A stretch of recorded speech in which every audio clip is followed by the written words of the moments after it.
देखिए, अब power star Pawan Singh ji पूरी तरीके से मूड में आ चुके हैं। अब सामने वाले का तो हाल बेहाल होने वाला है भाई लोग, जो कि पूरा लगन राज करने के बाद इस बार के सावन गाने में भी पवन सिंह जी पूरी तरीके से अपना कब्जा स्थापित करने के लिए तैयार हो चुके हैं।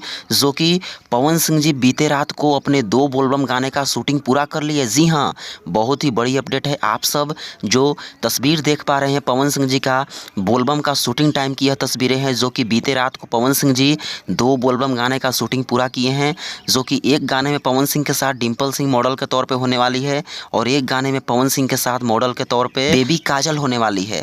जो कि बहुत ही बवाल बवाल गाने का शूटिंग पूरा किया गया है। तो हर साल के भांति इस साल भी बोलबम गाने में पवन सिंह जी का ही कब्जा स्थापित रहने वाला है। जो कि बोलबम गाने से पहले 3-4 लोकगीत आप सबको सुनने को मिलेंगे, जिसमें एक गाने का पोस्टर आज आप सबको देखने को मिलेगा। चैनल को सब्सक्राइब करके रखिए ताकि सारी अपडेट आप सबको समय समय पे प्राप्त होती रहे।